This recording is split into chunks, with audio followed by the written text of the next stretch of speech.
Well, your book is all about insulin resistance. It's actually absolutely wonderful. I absolutely love it. I told you last time, I tell you again, it's a very shareable book. It's a good resource that I can give to people and know that they will understand. And it's called Why We Get Sick. And you've been talking recently more about how we get fat, which I think is an interesting question. And you kind of go through this in your presentation where you're talking about different fat cells, not only multiplying, but also like you're just describing, getting bigger. Can you talk about those two things, if that's a good entry point into this conversation? Oh, yeah, it sure is. Yeah, I very much have, when it comes to insulin resistance, and the reason we talk about this, of course, is because it is the most prevalent disorder on the planet. I've given versions of talks about insulin resistance in dozens of countries around the world, from the Middle East to Southeast Asia to North Asia. This is a problem. Europe. This is a problem that is almost infecting the entire world. It is the single most common problem. Again, just to really make that clear. And so that's why I feel very justified in focusing on this as a career. It is so meaningful. I very much have a fat first focus when it comes to insulin resistance, that it's the fat cells. Now, insulin resistance is, while it is one single problem, you can get to it from multiple ways. That's a little frustrating, is that there are multiple noxious stimuli that can get a body to insulin resistance. But if I were to sum up the most common and gradual progression of the average individual, it's going to be the fat cells that fall first. It's like the stack of dominoes, and each domino is a different tissue of the body.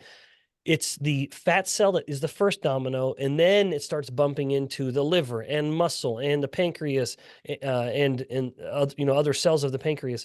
So it starts to spread and amplify in a way. But the fat tissue is the first one to become insulin resistant, and it's all about how fat cells grow. And I'm stating that very precisely because it's not necessarily, that is not the same as how much fat a body has.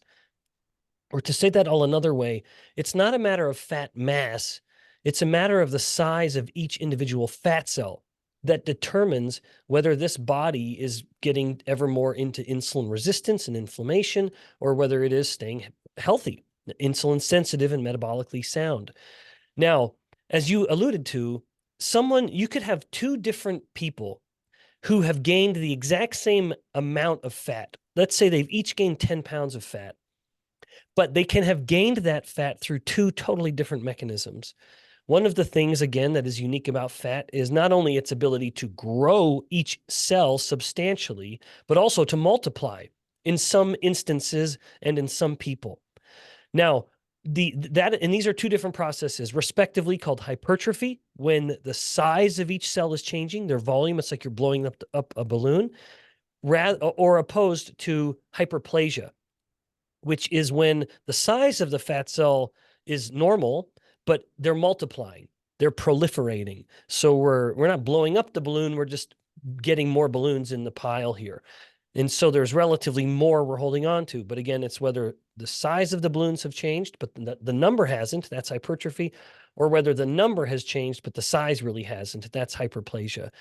Now, as I already alluded to, it really is a matter of size. And now that is largely genetic, but also influenced through diet, to a lesser degree. But some people have the genetic potential just to continue to make more and more fat cells.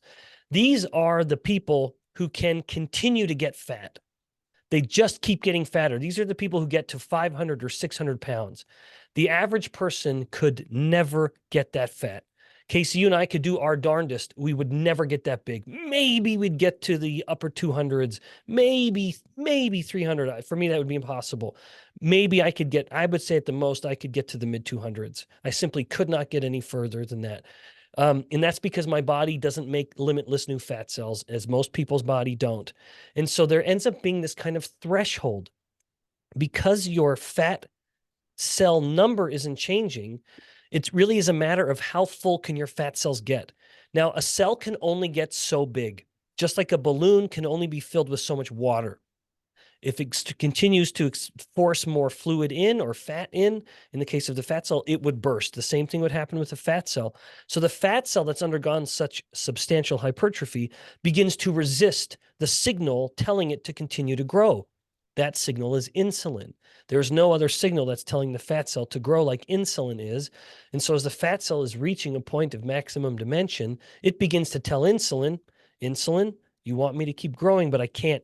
So I'm becoming resistant to you. I'm not listening to you anymore. So that's the insulin resistance component.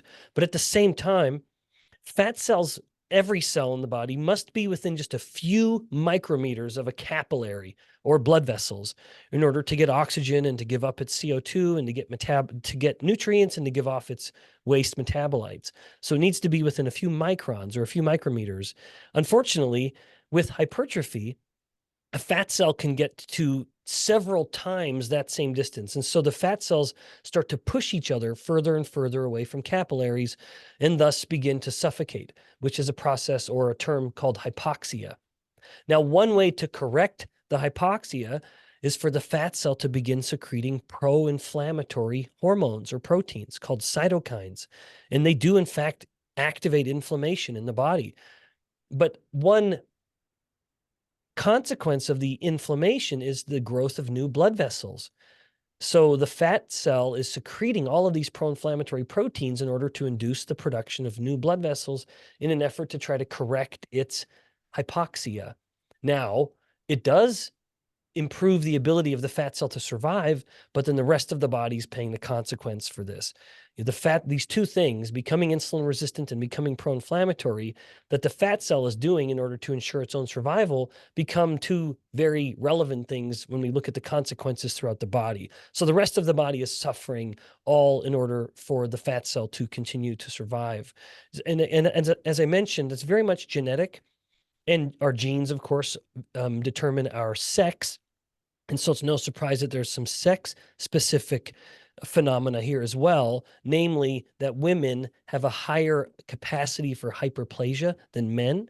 And so it's no surprise knowing that women will naturally have more fat than men, but be healthier while they have more of those fat cells. And that's entirely a function of sex hormones like estradiol, and even progesterone contributes to that. But it's also then no surprise that as the woman goes through menopause, she now begins to suffer the consequences of that fat. So I kind of joke, although a menopausal woman wouldn't appreciate it, that once the woman goes through menopause, she sort of loses her metabolic superpowers. That prior to that, prior to menopause, she's kind of invulnerable to these to real substantial metabolic problems. Now, that's not to say a woman can't have metabolic problems, but it will be much less than it is in her male counterpart. But once she goes through menopause, then she's mortal now, just like her male counterpart has always been, and she'll start to suffer the consequences of that fat mass, just like he does. But anyway, all of this is my long-winded way of saying we can grow fat through two different ways. And one is healthier than the other, namely hyperplasia offering more metabolic benefit than hypertrophy. But unfortunately, most people who gain weight, and I mean most people, it's about 88% of all people, they gain it through hypertrophy if they're gaining fat mass. Interesting. Okay. Well, I had a client today ask me to ask you about that exact situation of a woman going through menopause and noticing those types of differences in the fat gain and how that changes. Is it fair to say with the hormonal changes, it's almost as if their body is acting not like a male's, but more closely tied to a male, more on like a 24-hour kind of daily cycle versus like a 28-day cycle? Oh yeah, that's a perfect way of describing it. I mean, because she's lost these much higher levels of estradiol and progesterone, not that her sex hormones go exactly to the level that a male's is. That doesn't happen, but it still gets into that range, and it's sex hormones that do have an influence on how we store fat. It's insulin that determines how much fat we store, but then it's sex hormones that determine how we store it. Yeah, very interesting. So I guess I got some clients that are like this. Some people, my clients, have a tough time losing fat, and they can get very big. But besides that, they don't seem to be hardly unhealthy at all. They seem just fine. When they get labs, they look pretty darn good to Yep. me, and I can't really identify like a health issue per se. They just can add fat very easily, maybe along the lines of what Gary Taubes says, like those of us who fatten easily. And I noticed other people from other cultures, especially like we mentioned Asian descendants or whatever, it seems like they don't get that same level of obesity, but they can get very, very diabetic. Is that Oh kind of yeah. Yeah, yeah, you absolutely nailed it. Yeah, I mean, my emphasis on genetics is very, very informed by my experience in Southeast Asia. When I did my postdoctoral work in Singapore, one of the reasons the government of Singapore was so eager to collaborate with Duke University and create an institute, if you will, to focus on metabolic health was because of the profound ethnic disparity that they were seeing there, where across Singapore, there are four dominant ethnicities: Chinese Asian, Malaysian, South Asian or Indian, and then Caucasian European. And you would see this massive disparity, as I said, where you'd have a group of Caucasians who were obese and perfectly healthy, relatively speaking. And then you'd have a group on the far end of the spectrum of Chinese Singaporean men, and they were just moderately chubby, just a little overweight, and they were already hypertensive, pre-diabetic, fatty liver disease, and that is absolutely a function of look at the size of their fat cell, not the mass of fat on their body. And on average, accounting for, randomness, but on average, an Asian body type will have a much, much lower capacity to create new fat cells. And thus, even at their fattest, a typical Asian would be only modestly chubby compared to by a Caucasian standard. So you have this big spectrum where on one end you have Caucasian Northern Europeans who appear to be able to get the fattest with the least consequences. Then you have blacks that are kind of around there. And then you get to the middle where it's Hispanics. Then you keep going to South Asian and then Asian, having the lowest tolerance for fat storage on the body.